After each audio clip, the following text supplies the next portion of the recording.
Dans les coulisses d'une industrie en pleine mutation, peut-on encore vivre de sa musique? Ces questions se posent. Depuis 12 ans, ce marché est en perpétuelle révolution. Les ventes de CD se sont effondrées de 60%, mais les concerts et la musique en ligne ont le vent en poupe. Considérable. Par rapport à il y a 20 ans, on vend, je sais pas, 3 fois moins, 4 fois moins. Si, ouais. Là, tout est en train d'être changé, quoi. Alors, on ne sait pas du tout nous-mêmes ce que ça va devenir. Tant de questions en suspens. La musique permet-elle toujours de gagner sa vie? Il y a une curiosité de la part de la jeunesse, c'est normal puisqu'il y a les autres supports. Bonjour le streaming. Mais ce nouveau modèle n'est pas encore rentable. Deezer perd de l'argent. Et là, ils essayent de faire un petit truc, petit schéma, on est tous là, sympa. 1000 écoutes rapportent l'équivalent d'un album. Donc là-dessus, ils vont gagner à peu près 60, 70, 80 centimes. Ou ta mère. Ainsi, quand on écoute 1000 fois un chanteur, l'artiste gagne au final moins de 1 euro. Ça n'a aucun sens. Ça n'a aucun sens. Un artiste, moi je suis totalement différent des autres, les autres sont totalement différents de moi, on est chacun différent parce que c'est de l'art. C'est ça justement le but de l'art, c'est faire ce qui sort de nous. Pourquoi le rap et la mode sont si liés? Je pense que le rap, c'est une musique où la personnalité a beaucoup d'importance. Je crois qu'on est habitué à regarder des clips, Wu-Tang qui portait des doudounes, Tommy Hilfiger énormes.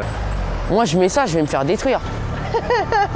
On a aussi remarqué dans tes clips, c'est qu'aujourd'hui, les marques de luxe se sont invitées chez tous les rappeurs.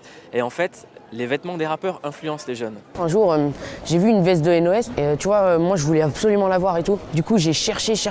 Tape la marque. D'accord. Il y a au moins 2000 articles de cette marque qui sortent. Et après, je cherche. Du coup, je l'ai cherché, je l'ai trouvé. Mais là, on le voit l'impact sur les petits. Quand ils voient des marques de luxe, à quel point ça les passionne. Complet d'ailleurs, on a été contacté par 2-3 marques d'ailleurs. Et donc ils commencent à s'intéresser à tout ce truc-là, tu vois. Distribuer maintenant, ça devient très simple avec le streaming. Incroyable. Est-ce qu'un artiste aujourd'hui a encore besoin d'une maison de disques? Faisons des capsules très courtes pour dire que les maisons de disques ne servent plus à rien. Évidemment qu'elles ne servent plus à rien. Santé, je porte un toast à la mort de l'industrie. Sortez les 8-6, on vient fêter la fin du disque. Je peux pas rester juste quelqu'un qu'on utilise. Qui est-ce que tu utilises? Les producteurs, les maisons de disques. Bien sûr. Alors qu'en fait ça y est pas du tout parce que t'as d'autres mecs qui sont bons, qui sont pas là, et si t'es pas dans le schéma, c'est comme si en fait t'es nul. C'est aussi bloquer ces mecs-là qui sont très forts.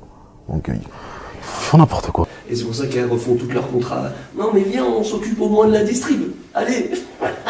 C'est tout. Et ça va être de pire en pire, et c'est très bien parce que c'est le nouvel ère pour les indépendants.